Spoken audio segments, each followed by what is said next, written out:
Welcome to the F-Bound Podcast. I'm your host, Shannon Schroeder, Executive Function Coach. I help neurodivergent women learn tips and strategies to improve the life skills that will help them be successful. Overcoming fear of rejection, strategies and tips. Do you find yourself avoiding social situations or holding back from pursuing opportunities because of a fear of rejection? This is a common experience for many people, but it can be especially challenging for those who are neurodivergent. Neurodivergent people, such as those with autism, ADHD, or anxiety and disorders, may struggle with social cues and communication, making rejection feel even more daunting. Rejection is a natural part of life, and it doesn't define your worth as a person, but sometimes it feels that way. Overcoming the fear of rejection can lead to increased confidence, improved relationships, and new opportunities. Understanding neurodiversity. Neurodiversity refers to the natural variation in human brain function and behavior. It is a concept that recognizes that every individual has unique strengths and challenges. Neurodivergent people are those whose neurological development and functioning differ from the typical or expected norms.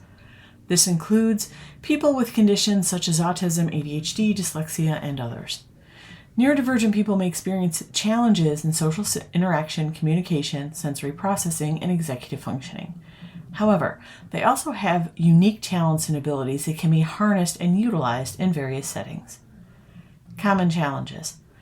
Neurodivergent people may face challenges in various aspects of life, including education, employment, and social relationships. These challenges may stem from a lack of understanding and acceptance of neurodiversity in society. For example, neurodivergent people who struggle with social communication may be perceived as rude or uninterested, which can lead to social isolation and rejection. Another common challenge is the fear of rejection. This fear may stem from past negative experiences or a lack of understanding of social norms and expectations. It can lead to avoidance of social situations and opportunities, which can limit personal and professional growth. The psychology of rejection. Rejection sensitivity. Rejection sensitivity is a common trait among neurodivergent people, which means that they tend to be more sensitive to rejection than others. This can lead to anxiety, fear, and avoidance of social situations that may involve rejection. Rejection sensitivity can also lead to misinterpretation of social cues, which can further exacerbate anxiety and avoidance behaviors. Effects on mental health. The fear of rejection can have a significant impact on your mental health. It can lead to depression, anxiety, and low self-esteem. These negative emotions can further reinforce avoidance behaviors and social isolation, which make it difficult to form meaningful relationships and engage in social activities. Research has shown that rejection can activate the same areas of the brain that are associated with physical pain. This can explain why rejection can be so distressing and difficult for neurodivergent people to cope with. It's important to recognize that rejection is a normal part of life and that everyone experiences it at some point. However, for neurodivergent people, the fear of rejection can be overwhelming and can interfere with their ability to lead a fulfilling life. Strategies for overcoming fear of rejection. If you are a neurodivergent person, you may experience a heightened fear of rejection. This fear can be debilitating and prevent you from pursuing your goals and dreams. However, there are strategies you can use to overcome your fear of rejection and live a fulfilling life. Cognitive behavioral approaches. Cognitive behavioral therapy, CBT, is a widely used approach for treating anxiety and depression. It can also be helpful in overcoming the fear of rejection. CBT focuses on identifying and changing negative thought patterns and behaviors that contribute to your fear of rejection. One technique used in CBT is cognitive restructuring. This involves identifying negative thoughts and replacing them with more positive and realistic ones. For example, instead of thinking, "I will never be accepted," you can replace that thought with, "I am worthy of love and acceptance." Another technique used in CBT is exposure therapy. This involves gradually exposing yourself to situations that trigger your fear of rejection. By facing your fears in a controlled environment, you can learn to manage your anxiety and build confidence. Mindfulness and acceptance. Mindfulness and acceptance-based approaches can also be helpful in overcoming the fear of rejection. These approaches focus on accepting your thoughts and feelings without judgment and living in the present moment. One technique used in mindfulness-based approaches is mindfulness meditation. This involves focusing on your breath and observing your thoughts and feelings without judgment. By practicing mindfulness, you can learn to manage your anxiety and cultivate a sense of calm. Another technique used in acceptance-based approaches is acceptance and commitment therapy, ACT. This involves accepting your thoughts and feelings instead of trying to change them, and taking action towards your values and goals. By focusing on what is important to you, you can learn to manage your anxiety and build resilience. Communication skills development. Neurodivergent people often struggle with communication, which can lead to anxiety and fear of rejection. Developing communication skills can help you overcome these fears and improve your social interactions. Assertiveness training.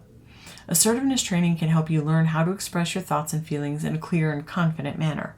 This can be especially helpful in situations where you may feel anxious or fearful of rejection.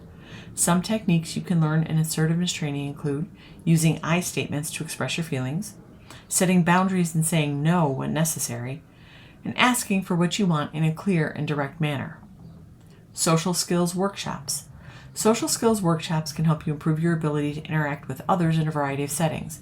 These workshops can cover a range of topics such as nonverbal communication, active listening, conflict resolution, and making small talk.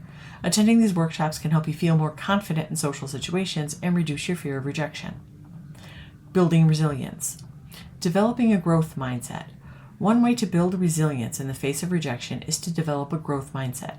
We talk a lot about having a growth mindset because it is the foundation for real change.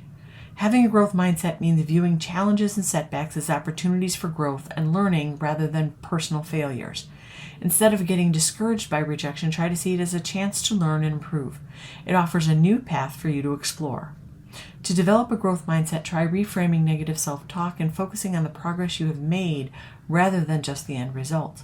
Celebrate small victories and use setbacks as opportunities to learn and adjust your approach. Fostering self-compassion. Another important aspect of building resilience is fostering self-compassion. This means treating yourself with the same kindness and understanding you would offer to a friend. Instead of being self-critical or judgmental, try to be understanding and supportive of yourself. To foster self-compassion, try practicing self-care activities like meditation, exercise, or spending time in nature. You can also challenge negative self-talk by reframing your thoughts in a more positive and compassionate way. Navigating social interactions. Understanding social cues. For neurodivergent people, understanding social cues can be a challenge. You may struggle to read facial expressions, body language, and tone of voice. However, there are ways to improve your ability to understand social cues. One effective strategy is to focus on specific cues that are most difficult for you. For example, if you struggle to read facial expressions, you can practice identifying emotions in photographs or videos. You can also ask a trusted friend or family member to help you practice identifying social cues in real-life situations. Another helpful strategy is to pay attention to context. Understanding the context of the social interaction can help you interpret social cues more accurately. For example, if someone is smiling and nodding during a conversation, it may indicate that they are interested and engaged in the conversation rather than simply being polite. Role-playing scenarios. Role-playing scenarios can be an effective way to practice social interactions in a safe and controlled environment. You can work with a therapist, coach, or trusted friend to create scenarios that mimic real-life social situations. During the role play, you can practice reading social cues, responding appropriately, and managing any anxiety or discomfort that may arise. You also can receive feedback and guidance on how to improve your social skills. Role-playing can be particularly helpful for practicing assertiveness and boundary setting. Many neurodivergent people struggle with assertiveness, which can make it difficult to navigate social interactions. By practicing assertiveness in a safe environment, you can build your confidence and improve your ability to communicate effectively with others. Your fear of rejection has been building throughout your life. It will take time to develop strategies to overcome it. You have to unlearn a lot of the beliefs you've had about yourself, but once you have some strategies in place, you will feel so much better. You won't have to walk through life afraid of every interaction. I hope you enjoyed this episode of the F-Bomb podcast. Thank you for listening. Remember to subscribe below and check out my show notes to learn more about my Facebook group, courses, and membership.